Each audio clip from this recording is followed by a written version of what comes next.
Hi guys, it's Chris with City Your Homestead and time for a canning video.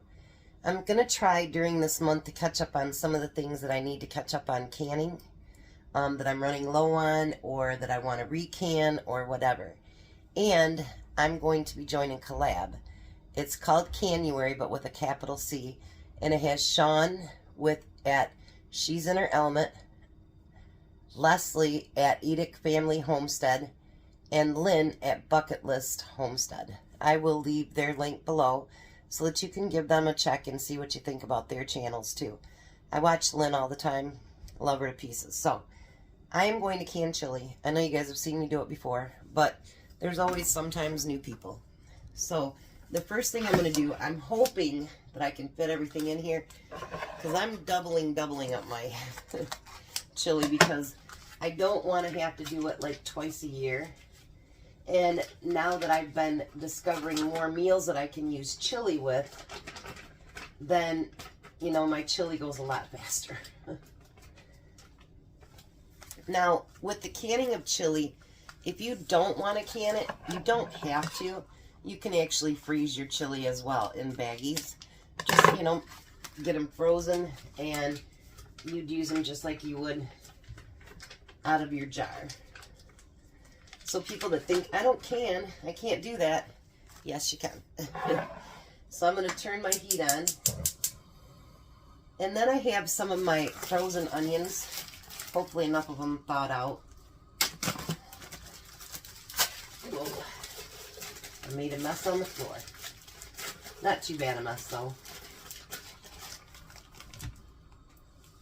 I think I want just a little bit more. This is the one benefit of like preparing those things in advance. Then you're not spending all morning cutting things up and, you know, chopping them up and doing all that. Now my recipe, I change it just about every time, but I'm going to add chili powder. Chili powder is my biggest flavoring of my chili. And then we're going to add some garlic powder. Not a whole lot. I'm actually going to do a couple of pinches of red pepper flakes. Because, you know, we don't like it too spicy, but it's nice to have a little bit of a ting. And then just plain old salt and pepper.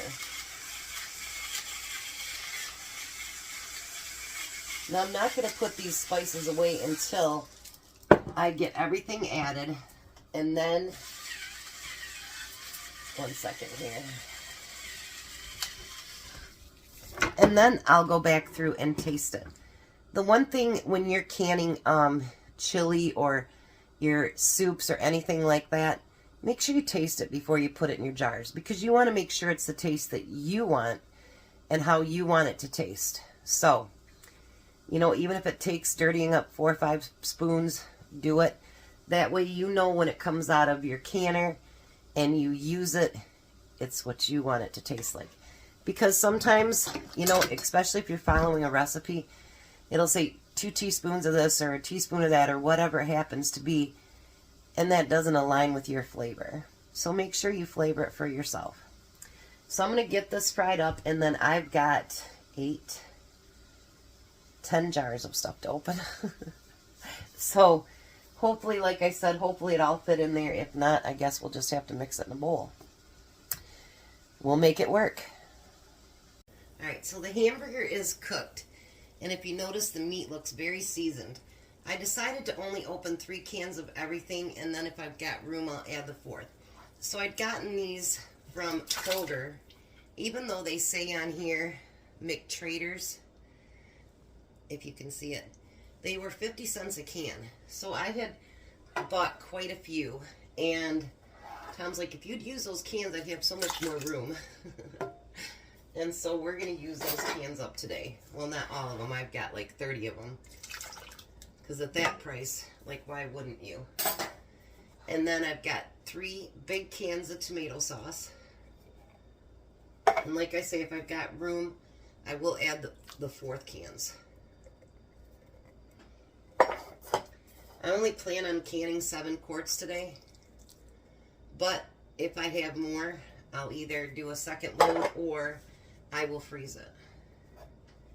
Now I also have, and I think I'm going to have room for that extra too, by the way,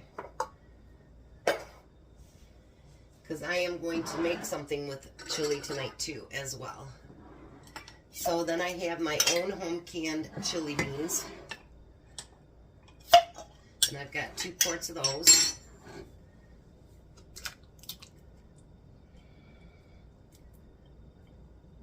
I'll get out what I can shaking them, and then I'll get the rest out.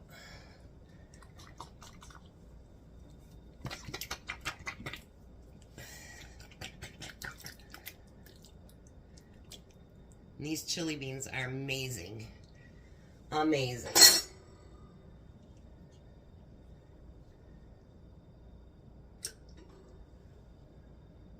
Alright, so I got all the chili beans added. I'm not going to be able to add that 4th can of anything. So those will go back downstairs.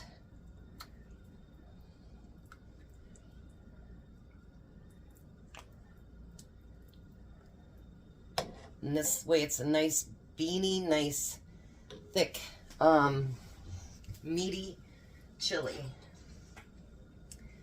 Now I'm going to do its first taste and see what I think.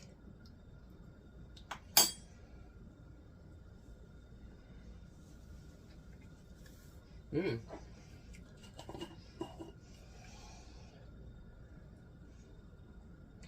to use a little bit more chili powder.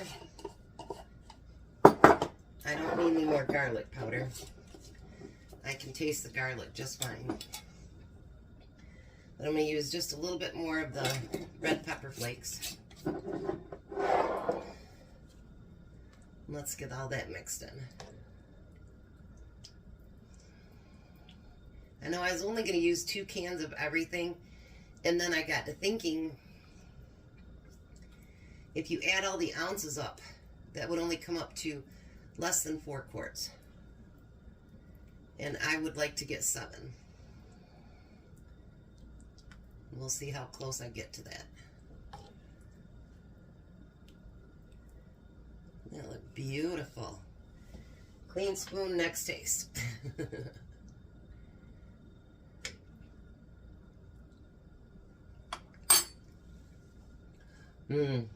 Much, much better. Alright. I'm going to get everything set up for canning, and I'll be right back. Alright, so now we're going to fill these jars. They're all clean. Lids are clean. Rings are clean. Now we're just going to fill these up with 1 inch of headspace.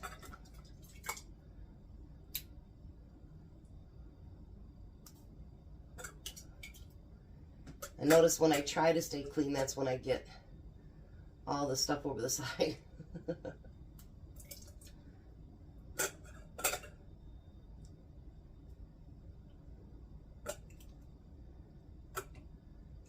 Alright, there's 1. And I'm going to fill them all first, and then I'll go back through and debubble all of them. Put all their lids on. All of that. Like I say, my goal is 7 quarts. And if I have a little bit left over, that's fine, because that'll be tonight's dinner.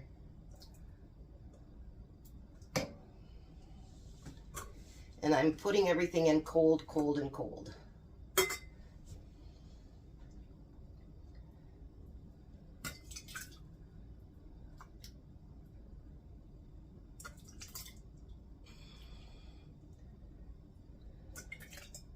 Look at that.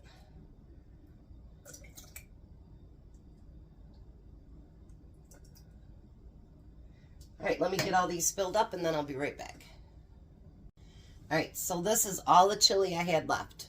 So that should be enough for tonight's dinner. So that worked out great. So now you're still going to debubble.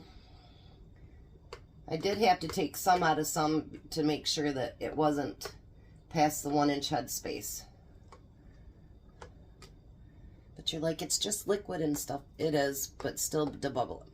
Always get in the habit of debubbling It's just safer that way, and you know that it's taken care of. You know what I mean? So always and always and always debubble.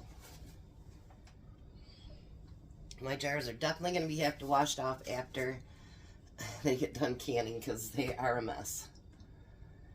But make sure that we get that lid or rim area really, really clean, because there obviously is the fat from the hamburger and beans and everything else. You don't want to have anything on, so just fingertip tight. I'll show you what I learned lately, and I think it's a good idea, and I didn't do it on that one, but I will on this one. So once you clean those rims off,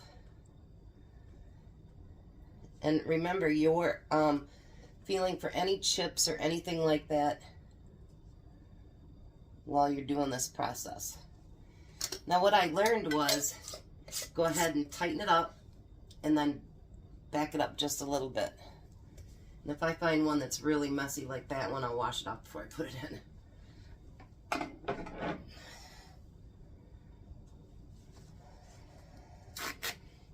I use just water, but you can use vinegar.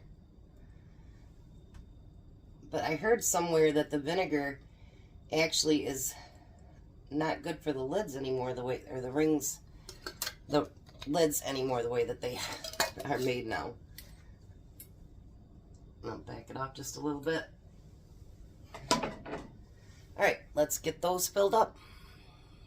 Alright, so I have all 7 quarts loaded into my canner.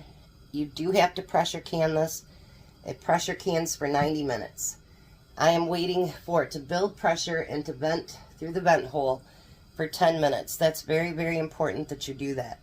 I know for those of you that are experienced, that's fine. You guys know all about this, but for the newbies, because there are a few people that have mentioned that they want to start canning. So make sure you do not skip that process. Let it vent for the whole 10 minutes. Then you can put your, I call it a jiggler, on, and then you can, when it starts jiggling, then you can start your 90-minute timer, which I can do on my stove now. So I want to say something else to you new canners. I don't have very many that don't seal, but it does happen. Like today, I'm not using my 4-jar lids. I'm using the lids that came along with it, and one other lid that is a 4 jars that I just put on my my pickled bologna, so it had never been used. So I'm going to use that on one of my jars because I'm not going to just throw my lids away. Do I reuse lids? Yes. Are you supposed to? They say no, but I do. But for the newbies in canning, if for some reason something doesn't seal, don't throw that out. A, sometimes it takes a few minutes for it to do the popping. B, your food inside is still good. So you can do a couple of different things. You can A, reprocess it, which it depends on what it is. Like, I would never reprocess like potatoes or something like that because they're going to get mushy and I don't want that. You can B, put them in your refrigerator and eat them up right away. Or C, you can in fact freeze your food. You know, so do not, regardless of what anybody says, unless you did something unsafe, don't throw out your food because your food will be fine. Just either use it up, reprocess it, refrigerate it, you know, so you can reuse it, or freeze it up. Don't throw away all that good food. So all of the experienced canners out there, you guys know those things, but the newbies don't, and we don't want to see food waste, because that's one point to canning, is to eliminate food waste. You know, if you get, you know, your vegetables or something that, you know, potatoes, for instance, go soft and you want to get them done and you can can them up. We try to prevent food waste, so don't add to it. So don't be afraid to, you know, freeze it or use it up right away or whatever. Just don't throw away your food. Unless you canned it unsafe, then don't eat it. Just saying. Alright, so I'll be back when it starts to, when it finishes steaming. I get ready to put my jiggler on and I'll show you guys. Usually I have time to clean up my mess and then it's ready. Okay, so now it's done a constant stream of steam for 10 minutes. Now I'm going to put my jiggler on. In my area, it is 10 pounds of pressure. So you're going to put that on there, and you're going to let it build the pressure up until it starts jiggling. At that time, you want to regulate your heat. This one I have to play with a little bit because I'm not quite used to the new stove. My old one was medium for this one, or just below, and it would stay at a beautiful, gentle, rock. You don't want it to go real hard the whole 90 minutes that you're doing it. Do not start your timer until it gets to that nice regulated jiggle that you want. So it should just go, or even if it does a constant jiggle, which this one's known for that, make sure it's a nice soft jiggle the whole time. Not that rapid, hard. Yeah, you don't want that. So I'm going to wait for her to get up to pressure, and then I will get my timer on, and I will see you guys back when they're done. And there we go. 7 beautiful quarts of homemade chili. I will post the link below too to each one of the channels that are part of the Canuary. You guys have a blessed and beautiful day. I'll see you at supper.